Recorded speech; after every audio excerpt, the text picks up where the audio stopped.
Magandang umaga po sa lahat, Luzon, Visayas, Mindanao, kung saan kayo panig na mundo po. Nagbabalik tayo rito sa aking YouTube channel po, sa Mersoriano TV 29 po, ayan.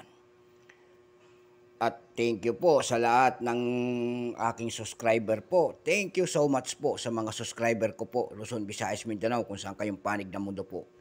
Ayan. Maraming salamat po sa aking mga subscriber. Kung gusto niyo mga ganitong mga topic po, yung mga hindi pa nakapag-subscribe, pwede naman po pakipindot ang ating notification bell para ma-update po kayo, i-subscribe, ma-update po kayo sa mga latest ko pang gagawin mga video po about banknotes. Ang pinag-uusapan natin dito, coins, barya. Ayan po, sari-sari pong barya ang ating pinag-uusapan natin dahil naman tayo ay kolektor. Ayan po. Magandang umaga po sa lahat ng kolektor, Luzon, Visayas, Mindanao, kung saan kayong panig ng mundo po. Ang pag-usapan po natin ngayon ay ang pera natin, 10 pisong papel. Ayan. Ayan po ang pera natin, 10 pisong papel. Ayan. Ayan po, baliktaran po. Pero itong aking lumang papel na 10 piso ay medyong luma na po. Ayan. Kaya dalawa yan kasi nga dalawa yung didiscusin natin na mga signature. Ayan po. Magandang umaga po sa lahat. Bago natin simulan ng talakayan po, i-price update kasi natin kung talagang magkano na talaga ang presyo nito doon sa ating mga online selling po. Ayan, mga platform. Para malaman natin kung magkano talaga ang ating mga presyo nito. Bago natin simula ang talakayan, ayan po, kilalanin muna natin siya. Issue, Philippines, Central Bank of the Philippines po, period, Republic, 1946, up to date po, type, standard circulation banknotes po, ayan, years, 1997 hanggang 2001. Value po, 10 pesos, currency, piso, 1967, up to date po, composition po nito ay paper cotton. Ayan po. May sukat po itong 160 by 66 mm po. Ang kanyang shape, rectangular po. Demonetized na po ito noong December 30, 2017 po. Number N-209130 po. Reference number P-187. Ayan po. Makikita nyo po ang imahe na Apolinario Mabini po dyan. Ayan, at saka si Andres Bonifacio. Sila po ay magkasama. Ang ating magigiting na mga bayani. Ayan po. Itong 2000, ayan po yung kanyang year. 2001 po. Ayan. Ayan po ang kanyang year, 2001. Pero magkaiba ang mga signature niyan. Noong 2001 ito, ayan. Maraming variety ang ginawa, 4 ang inilabas ng ating Bangko Sentral. Ibig sabihin, 4 na klase. May tinatawag sila rito po na 2001 yung Signature Estrada Red Serial Number. Ayan. Ayan po, nakita nyo. Mayroon din po silang tinatawag dito na Signature Estrada Black Serial Number. Ayan po. Mayroon naman Signature Arroyo po, black serial number. Mayroon din Signature Arroyo, red number. Ayan, papakitaan ko kayo kay Arroyo. Ayan po, kay Arroyo. Ay, Estrada ito, na red serial number. Ito po yata yung kay Gloria. Ayan, Gloria Macapagal Arroyo po. Ayan. Estrada po, at saka ano yung ating dalawa. Kasi dalawa sila pinagdikit ko. Kasi nga medyo nilagay natin sa face shield po. Dako tayo doon sa ating 2001. Ayan. Kay Signature Estrada Red Serial Number po. Ayan. Wala pong mintage po nung ginawa noon. Ayan po. 7% lamang. Ayan. Wala rin price appraisal. Ayan po. Wala siyang selling price po doon sa ating numista.com po. Wala sila may ipakita. Ayan po. Wala pa siguro nagsasubmit ng mga kolektor kung ilang piraso po. Ayan. Dako naman po tayo doon sa Signature Estrada Black Serial Number po na 0.3%. Wala rin appraisal po yun. Wala rin presyo. Ayan po. Dako naman tayo doon sa kabila ulit na Signature Arroyo Black Serial Number.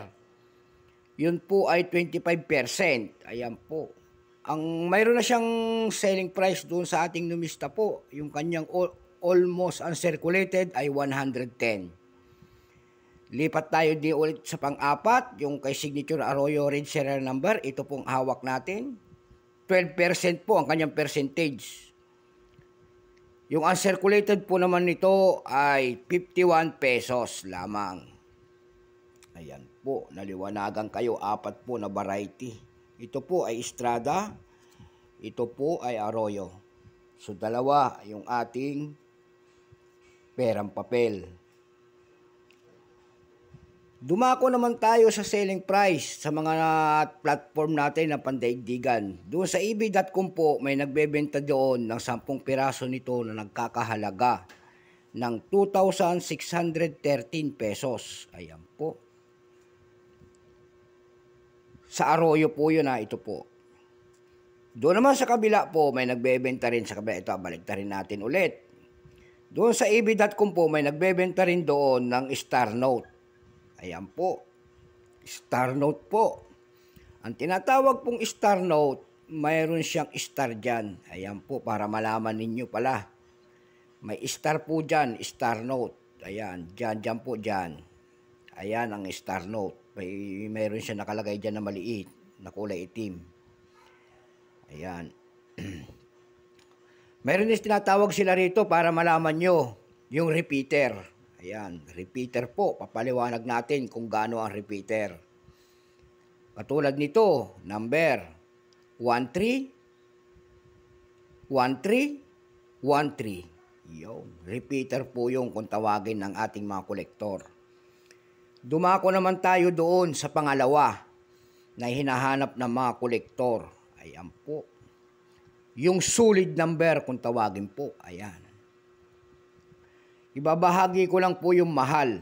Ayan po. Na ng mga papel na hinahanap ng kolektor. Yung solid number naman po, pag yan po ay 1, walang pagkakaiba hanggang sa dulo. 1, 3, 3 lahat po yan. 7, 7 lahat yan. 4, 4 lahat yan. Yan tinatawag po nilang solid number. Ayan po. Yan po ay mahal. Yan. Dalawang klase lang. Ibabahagi ko po. Ayan po. Doon naman po sa eBay, dumako tayo. Doon sa ating eb.com po, may nagbebenta rito sa ni Estrada po ay 168 pesos. Dako naman tayo ulit doon kay Arroyo. Ayan. Arroyo po yun, may Star Note. Ayan po.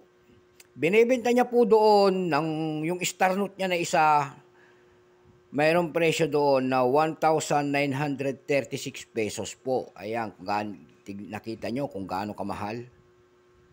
Meron tayo nakikita rin po doon na nagbebenta ng Arroyo na 162 pesos. Ayan po. Dako naman po tayo doon sa ating Carousel PH po. Ayan. Para maliwanagan kayo. Doon po sa Carousel PH po, may nagbebenta nito, 5 piraso po, nagkakahalaga na 1,000 pesos only. Ganyan na siya katindi. Ayan po. So sana nakuha ninyo ang ating vlog para magkaroon kayo ng idea. Ayan po. Pinaliwanag ko na po ang dapat ninyo malaman. So hanggang dito na lamang po, Luzon, Visayas, Mindanao, kung saan kayong panig ng mundo po. Magandang umaga po sa lahat. Yun namang sa aking mga subscriber po, maraming salamat po. Lubos po ako magpapasalamat. Yun naman pong ating mga nanonood na hindi pa po nakapag-subscribe, makikisuyo lamang. Kung gusto nyo pong ganitong mga topic, pakipindot po ang ating notification bell, subscribe po, share, like para ma-update po kayo sa mga susunod ko pang mga video po. So hanggang dito na lamang po, keep safe po sa lahat.